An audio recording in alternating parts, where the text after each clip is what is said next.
Hey, welcome back to Borne Warriors Tactical Firearms. Today I'm going to be reviewing the PSA Dagger Compact 9mm pistol. I'm briefly going to talk about the process in obtaining this firearm. My wife ordered this online, and as far as the online process went with PSA, there was no issues.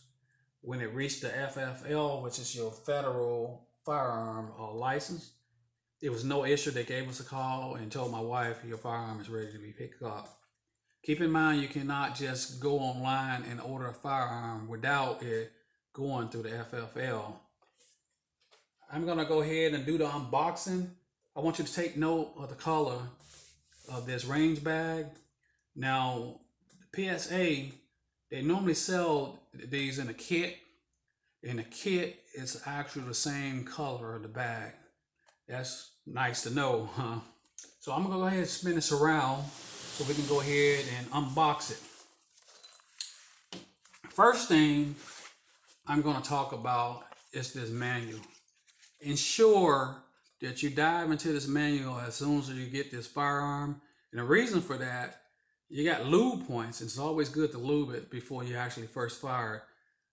Go through the lube points, and it also talk about the maintenance, how to break it down, when to break it down, and how many rounds is preferred to go through this before, it loosen up as far as the tension go on your springs.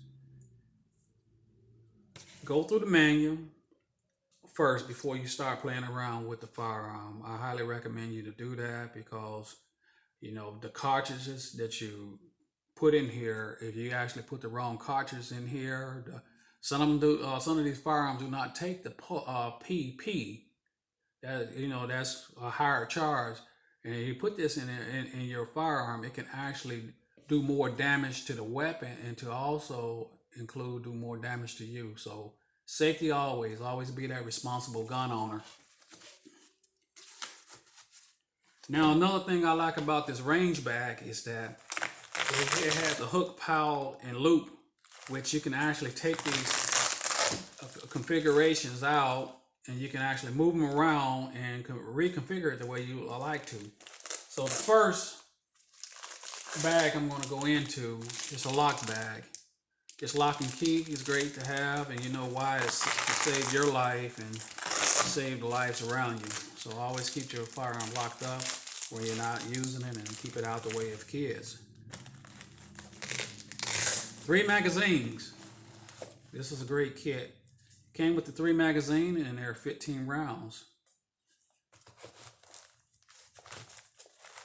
This little orange thing that keep popping off amongst all this black is called a range flag. This range flag is what you do is actually put it in your chamber when you're not firing. This indicates to the range safety officer, chief range safety officer, anybody on the range that you don't have a round in your chamber. Nice to have, nice to know. So digging into the firearm itself, I like it. This is my wife's firearm, and I actually seen her qualify with this for a concealed carry. Now what I noticed is that the arc of movement, if you do the basic fundamental, it's easy to handle and maneuver this firearm, and which she did.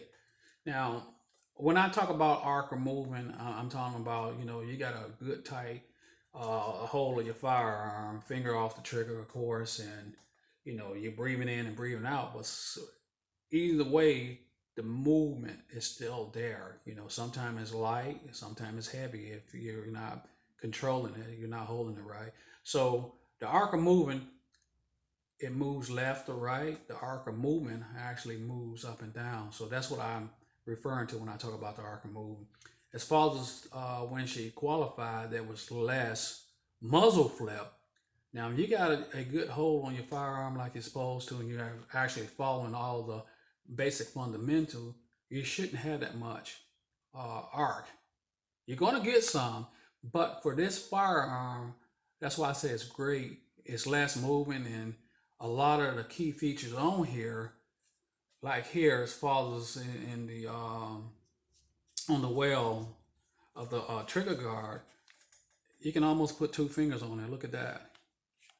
I'm gonna keep it off the trigger. And for this training purpose, I'm gonna put my hand on the trigger just so you can see that.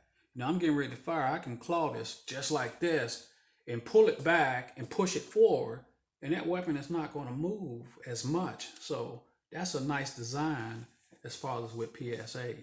Now what I'm going to do is start from the back of this firearm, and I'm going to go forward down, so that way I can cover everything. First thing first is that it comes with suppressor sights. Well, this kit came with suppressor sights. That's front and back, so you get a good look at that.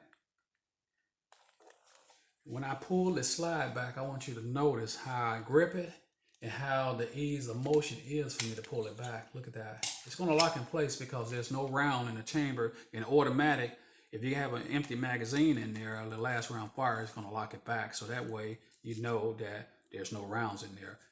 Another thing I'm going to talk about is people buy firearms and they really don't know what to buy.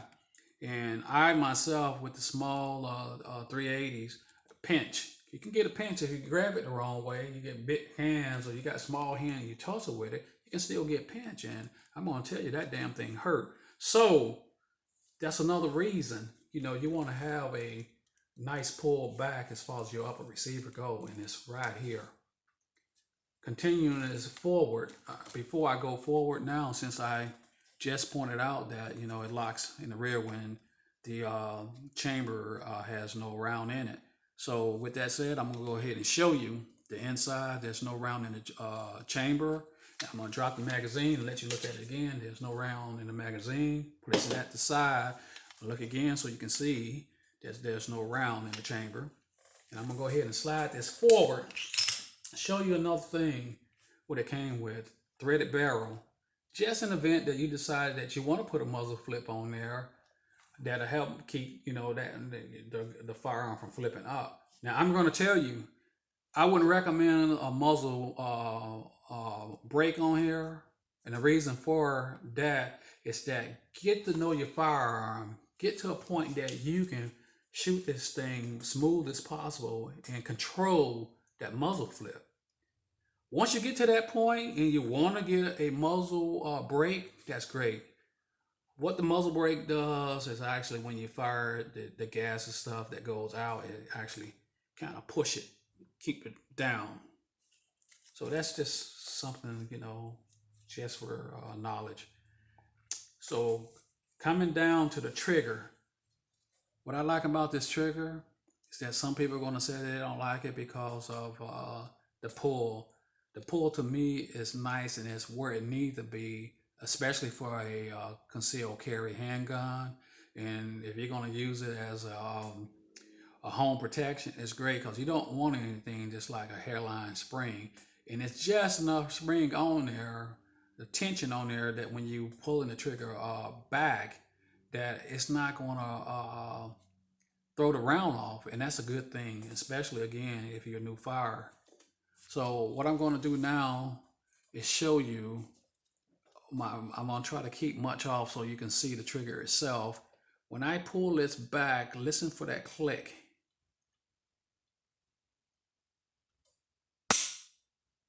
That's your treble back, the pressure on the spring. That's all you need. And you can get a good tight shot group with that. I'm going to go ahead and hold it forward again, so I'm going to recharge it. We're going to look at that spring a little closer. One other thing I'm going to point out to you is that since I recharge it, the firearm is ready to be fired again. And what I'm going to do is slowly let it travel forward. I want you to listen to that reset and look at the trigger. Hear that reset? This gun is ready to fire. It didn't travel that far, which is a great thing. So overall, the gripping, the slide, and being able to maneuver this firearm without issues is a great thing. For me, I would highly recommend this firearm because as far as concealed carry go, it's a great firearm to have. It does what it's supposed to, and if you want to qualify to carry a concealed carry permit, This is going to keep you on target every time. So if you're into the gun market and you're looking for a firearm, just keep this one in mind. I highly recommend it. I recommend it to my students. I am a qualified firearm instructor, and this is my review. Until the next time, I see you on the range. If you like what you see, go ahead and subscribe, like, share, and check out our links below: Borne Warrior Tactical Firearm and Borne Warrior Corporation. Thanks.